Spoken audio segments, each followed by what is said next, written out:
हल्ला बोल में आपका एक बार फिर स्वागत है। अब बड़ा सवाल यह है, हम बात कर रहे हैं दिल्ली में प्रदूषण की कि दिल्ली में दम घुटता है। 30% दिल्ली का प्रदूषण ट्रकों से होता है, लेकिन 62% यहां की जो गाड़ियां हैं उनसे होता है। यह आंकड़ा आप देखें, दिल्ली में प्रदूषण के कारक क्या हैं।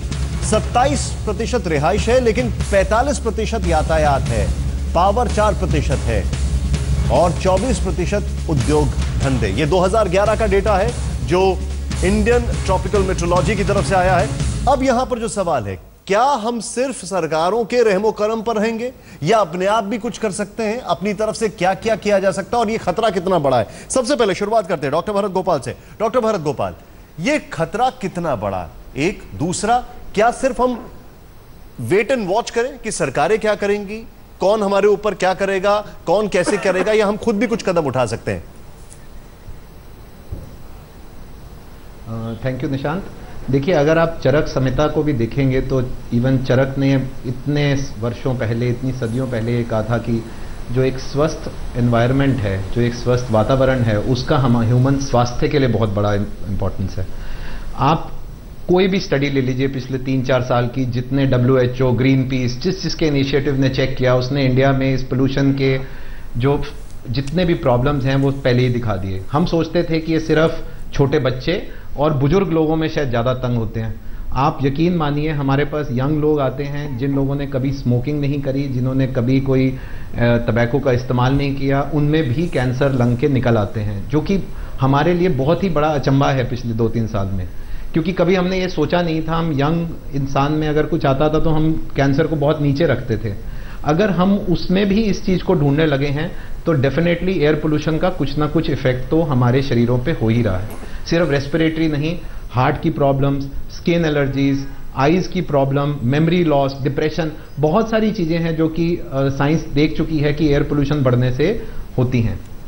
हम क्या कर सकते हैं? ये तो एक सोशल इनिशिएटिव है। जितने हमारे माननीय लोग मेरे साथ पैनल पे हैं, मुझे लगता है मेरे साथ वो डिबेट नहीं कर सकते, क्योंकि ये चीज़ें हम सबको इकट्ठे मिलकर करनी है कि हम किस तरह से इस पोल्यूशन खत्म नहीं होगा। हमारे मेडिकल साइंस के पास ऐसा कुछ नहीं है कि हम उस पोल्यूशन को काउंटर कर सकें। मास्क पहन लीजिए, कुछ भी पहन लीजिए, अल्टीमेटली आपने जो ये जहरीली सांस लेनी है, कोई आप पूरे दिन 24 घंटे मास्क पहन के, और वो भी रेस्पिरेबल पार्टिकल वाले मास्क पहन के नहीं घूम सकते। सोशली कहीं पर भी पॉसिबल नहीं हो पाया है। सो ये एक सोशल इनिशिएटिव है, ये एक डॉक्टर का अकेला नहीं, ये मंत्री का अकेला नहीं, ये हम सबका एक सर आपने जो पॉइंट रखा है बड़ा वैलिड पॉइंट मानना पड़ेगा। और मैं आपके पॉइंट को थोड़ा आगे बढ़ाऊंगा और हमारे सारे पैनलिस्ट से ये चीज मैं जानना चाहूंगा। और सबसे पहले एक बार फिर से सुनीता जी, मैं आपके पास आना चाहूंगा। अलार्मिंग ये है कि 62% जो ये पोल्यूशन है, ये जो दिल्ली का जो लोकल व्हीकल्स हैं उनका, दिल्ली के व्हीकल से रिस्पॉन्सिबिलिटी है। क्या इसके पीछे हमारी अपनी ग्रीड, अपना लालच, एक सोशल सिंबल? एक घर में 10-10 कारें चली आ रही हैं, एक घर में इतने सारे व्हीकल्स होते जा रहे हैं, क्या इसके पीछे वो रिस्पॉन्सिबल नहीं है? क्या एक सेफ पब्लिक ट्रांसपोर्ट सिस्टम जो कि नॉन पोल्यूटेंट हो, वो उसकी कमी, वो रिस्पॉन्सिबल नहीं है? ठीक है, दिल्ली मेट्रो है, अभी थोड़ा CNG बसेस है, लेकिन फिर भी उतना कॉन्क्रीट नहीं है जो मैं जिक्र रागनी से कर रहा था। आप क्या कहेंगे इस पर सुनीता जी? देखिए निशांत, पहली चीज़ तो मैं ये कहूँगी कि आपके पैनल पे आज मुझे एक चीज़ बहुत अच्छी लगी कि तीनों पॉलिटिकल पार्टीज़ सहमत हैं कि प्रदूषण का स्तर बहुत बढ़ गया है, और तीनों पॉलिटिकल पार्टी ये कह रही हैं कि बहुत कुछ करने की ज़रूरत है। मुझे लगता है ये हमें ये एक बहुत अच्छी चीज़ हुई है दिल्ली के अंदर। और मैं तीनों से यही कहूँगी कि आप ये मत कहिए कि आपने क्या किया और मैंने क्या किया, क्योंकि मैं अपने आप को ये कहना चाहूँगी कि हमें 15 साल 20 साल हो गए हैं प्रदूषण से जूझते हुए दिल्ली में। और मैं कहना चाहूँगी आपके चैनल के थ्रू कि कांग्रेस ने भी बहुत किया, शीला जी की सरकार ने बहुत किया, मेरी उम्मीद है कि आपकी सरकार भी बहुत करेगी। मगर आज जो सबसे बड़ी चिंता है वो यही है कि प्रदूषण का स्तर बढ़ता जा रहा है, दिल्ली के अंदर गाड़ियों की संख्या बढ़ती जा रही है, और हमें बहुत बड़ा कदम उठाना है पब्लिक ट्रांसपोर्ट के लिए। ये 1-2 बसेस से नहीं होगा, 1-2 मेट्रो की ट्रेन से नहीं होगा। इसके अंदर आपको बाइसिकल लेन चाहिए, आपको पेडेस्ट्रियन के लिए चलने के लिए रास्ते चाहिए, आपको बसेस चाहिए, बहुत बड़ी संख्या में बसेस चाहिए, आपको मेट्रो और बस को जोड़ना पड़ेगा। ये सब हो सकता है निशांत सीएनजी जब आया था तब भी हमने बहुत मेहनत कसरत करके 2 साल में दिल्ली का बिल्कुल चेहरा बदल दिया था। ये भी हो सकता है। और आज जो हम ट्रक की रिपोर्ट सामने लेके आए वो इसीलिए लेके आए, ये नहीं कहने के लिए कि आप गाड़ियों के साथ कुछ मत करिए, मगर ट्रक का जो एक बड़ी समस्या है उसके अंदर जो एक विकल्प, एक सॉल्यूशन हमने दिया है, उसके अंदर मेरी तो उम्मीद यही होगी कि आप पार्टी, बीजेपी, कांग्रेस कोई इस चीज को अपोज नहीं करे कोर्ट के अंदर थर्सडे को।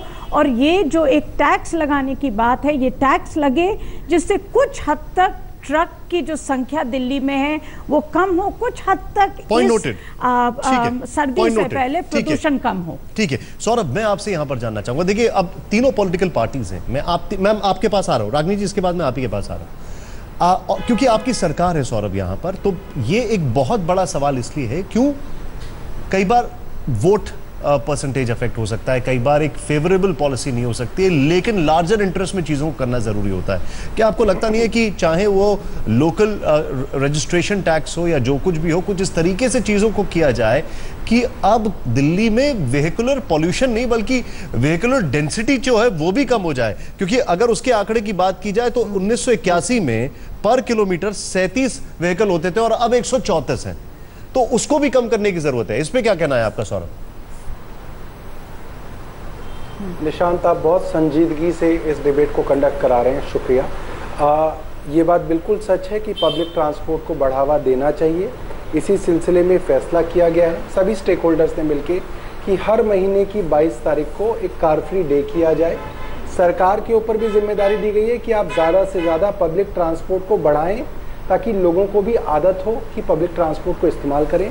लास्ट माइल कनेक्टिविटी को लेकर जो इलेक्ट्रॉनिक कार हैं, जो बैटरी वाली कार हैं, उनको भी अब हम टैक्सी का लाइसेंस देने की बात कर रहे हैं। दिल्ली सेक्रेटरीट के अंदर पहली बार पहल की जा रही है कि उसको भी पूरा का पूरा सौर ऊर्जा से चला के एक एग्जाम्पल सेट किया जाए और सोलर एनर्जी को ज़्यादा से ज़्यादा यहाँ पे प्रमोट किया जाए। हमें सभी लोगों का साथ चाहिए, हमें विजेंद्र गुप्ता जी का साथ भी चाहिए, हमें रागिनी जी का भी साथ चाहिए। हम सब मिलेंगे तो मुझे लगता है कि हम इस समस्या से लड़ सकते हैं। जी सौरभ, एक मेरा सवाल एक और है यहाँ पर जो मैंने आपसे पूछा था और जो मैंने रागिनी से भी पूछा था कि दिल्ली में जो व्हीकल की डेंसिटी है, जो वाहनों की डेंसिटी है, क्या उसको कम करने पर भी कुछ हो रहा है? और खासकर आपका क्या स्टैंड होगा जो अभी सुनीता जी ने पूछा कि जो ट्रक्स के ऊपर जो उनके ऊपर चार्जेस बढ़ाने की बात है? फिलहाल जी ट्रक वाले स्टैंड पे तो हमने ऑलरेडी बजट में भी ये प्रावधान किया था कि इस कॉमर्शियल व्हीकल्स के ऊपर हमें एक पॉल्यूशन को लेकर टैक्स करना चाहिए। हालांकि उसका राजनीतिक विरोध हुआ, बट हम उस चीज़ पे अभी भी कायम हैं। लोग प्राइवेट ट्रांसपोर्ट तभी छोड़ेंगे जब हम सरकार उनको पब्लिक ट्रांसपोर्ट मुहैया कराए।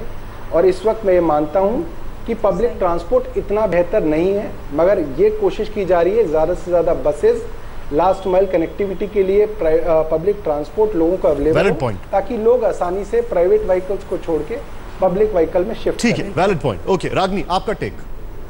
बिल्कुल, देखिए 2-3 बातें मैं यहाँ पर बोलना चाहूंगी। सबसे पहले डॉक्टर साहब ने जो कहा, उन्होंने कहा कि कहीं ना कहीं जो बी द चेंज का मैसेज है गांधी जी का, और ये भी बात जो गांधी जी कहते रहे कि पूरी दुनिया की जरूरतों को पूरा करने के लिए प्रकृति के पास पर्याप्त है, लेकिन एक व्यक्ति के लालच को पूरा करने के लिए नहीं। तो मैं समझती हूँ कि इंडिविजुअल लेवल पर, व्यक्तिगत स्तर पर जो बदलाव लाया जा सकता है वो तो है ही, लेकिन इसकी आड़ में कहीं जो पॉलिटिकल इनिशिएटिव है, जो पॉलिटिकल विल है, जो पॉलिसी इंटरवेंशन है, जिसके जरिए एक व्यापक स्तर पर सुधार लाया जा सकता है, उसको कहीं पीछे करने की कोशिश ना की जाए, पहली मेरी बात है। दूसरी बात जो आपने बीच में काट दी थी, मैंने कहा था कि समय पर जरूरत के हिसाब से नीतियां बनती हैं। मैं सीएनजी कन्वर्जन का क्रेडिट नहीं ले रही थी, लेकिन आप ये मानेंगे कि सुप्रीम कोर्ट के ऑर्डर को बहुत अच्छी तरह से कांग्रेस पार्टी ने क्रियान्वित किया। WWF ने उसे दुनिया के 10 बेहतरीन पॉलिसीज में से एक बताया। उसके बाद जो पब्लिक ट्रांसपोर्ट की बात है, मेट्रो को भी इंप्लीमेंट कराने में, उसका जाल बिछाने में कांग्रेस पार्टी का बड़ा योगदान रहा। लेकिन मैं सौरभ की बात से पूरी तरह से सहमत हूं, इसको और आगे बढ़ाने की जरूरत है, लास्ट लाइन कनेक्टिविटी की जरूरत है। चीन में तो गाड़ियों का रजिस्ट्रेशन भी अब लॉटरी के तहत होता है। आपकी व्यक्तिगत आय और आपकी संपत्ति कितनी है ये आधारित नहीं करती कि आपको गाड़ी मिलेगी कि नहीं। पर क्या भारत में एक लोकतंत्र में इस तरीके की कोई प्रावधान लाया जा सकता है? मैं समझती हूँ एक बड़े विचार और विमर्श की इस पर जरूरत है। सुनीता जी के साथ, सीएसी के साथ मिलकर कांग्रेस पार्टी ने बहुत सारे इनिशिएटिव्स चलाए। आज दिल्ली का ग्रीन कवर फिर से कम हो रहा है। मैं पीठ नहीं थपथपा रही थी, मैं यथार्थ का आईना दिखा रही थी। उसको बराबर से बेहतर करते रहने की बहुत ज्यादा जरूरत है। केंद्र सरकार जिसके पास नेशनल एक्सप्रेसवे 2 जिसे कोंडली गुड़गांव और पलवल एक्सप्रेसवे के नाम पर भी जाना जाता है, जो कि एक बाईपास कॉरिडोर की तरह से बन सकता है ताकि ट्रक साइड से निकल कर जाएं, वो भी बहुत समय तक केंद्र सरकार के पास पड़ा रहा, उसको फंड अप्रूवल नहीं मिला। तो ऐसे में आज हरीश साल्वे जी ने भी कल इसके बारे में ये बात उठाई थी। तो मैं समझती हूँ कि इन सभी चीजों पर जोर देने की जरूरत है। ठीक है रागनी, आपने जो पॉइंट रखे ठीक है, आज बहुत जरूरी है। मैं शायद आपको थोड़ा सा याद होगा, मैं आपको बताना चाहूंगा 90 के दशक में बाकायदा साइकिया कमेटी बनी थी, सुप्रीम कोर्ट के रिटायर्ड जज साहब थे, उन्होंने रिकमेंडेशन दिया था। उसके बाद अच्छी तरीके से ईपीसीए का आपको अंदाजा होगा, आपको याद होगा कि जुलाई में सुप्रीम कोर्ट ने क्या ऑर्डर्स दिए थे 28 जुलाई 1998 को। ऐसा नहीं है कि सरकारों ने किया, वाकई में सरकारों ने किया। एक मिनट आप बोल रहे थे, मैं चुपचाप सुन रहा था। आपने सरकारों ने ऑर्डर दिए, सरकारों ने ऑर्डर दिए तो आप लोगों ने किया। एक मिनट रागनी जी, मैं भी बोल लूं जरा, जोर से बोलने से कुछ नहीं होगा। आप सुन लें एक बार, सुप्रीम कोर्ट ने ये निर्देश अगर लगा दिया कि आपको करना ही पड़ेगा तो करना ही पड़ेगा, तो करा।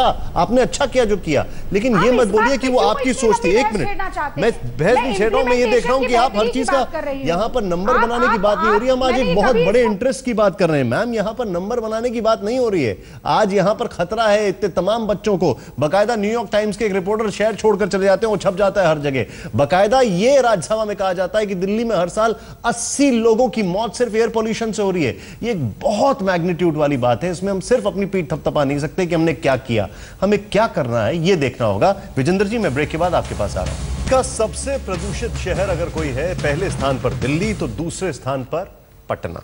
हमारे साथ विजेंद्र गुप्ता जी मौजूद हैं। विजेंद्र जी, सीधा सीधा सवाल है, यहां पर सौरभ भारद्वाज हमारे साथ मौजूद हैं। आप लोगों की तू मैं बहुत होती है, कई बार होती है, अच्छी भी है बुरी भी है, लेकिन इस मसले पर आप भी प्रभावित हैं। सत्ता का गढ़ है, हर एक का पॉलिटिशियन का दिल्ली में जरूर मकान है। किस हद तक आगे बढ़ने के लिए तैयार हैं आप लोग और एक साथ बढ़ने के लिए तैयार? देखिए, मैं तो कहूंगा कि एक मिनिमम कॉमन प्रोग्राम सभी पार्टीज का होना चाहिए, apart from any political activity. Well said. आप कोई भी पॉलिटिकल आपका आर्गुमेंट हो सकता है, लेकिन सब पॉलिटिकल पार्टीज का एक कॉमन मिनिमम प्रोग्राम होना चाहिए कि इस पर कोई पॉलिटिक्स नहीं होगी। एब्सोल्युटली। क्योंकि मुझे लगता है कि जो अनप्लान्ड ग्रोथ है, अनप्लान्ड ग्रोथ जो है दिल्ली की, वो एक बड़ा कारण है दिल्ली में पॉल्यूशन का। और 70% निशान जी, दिल्ली अनप्लान्ड ग्रो हुई है। दिल्ली में अनधिकृत बस्तियों की जो संख्या बढ़ी है, उसमें बहुत बड़ी जिम्मेदारी दिल्ली के प्लानर्स की है। जी, मुझे दो चीजों से उम्मीद सर, आपने जो एक कॉमन मिनिमम प्रोग्राम की बात की है पॉलिटिकल पार्टीज की, पॉलिटिक्स से ऊपर उठकर, ये वाकई में सराहनीय चीज है और इससे एक बड़ी उम्मीद बनती है। आप सभी लोगों का बहुत बहुत शुक्रिया इस सकारात्मक डिबेट के लिए आप जो आए, और मैं उम्मीद करता हूं यही सकारात्मक कदम आप लोग आगे बढ़ाएंगे और दिल्ली जो एक सपना होता है लोगों का आने का और खुली हवा में सांस लेने का, वो सपना सपने की तरह ही दिखाई दे, कहीं नाइटमेयर ना बन जाए। बस एक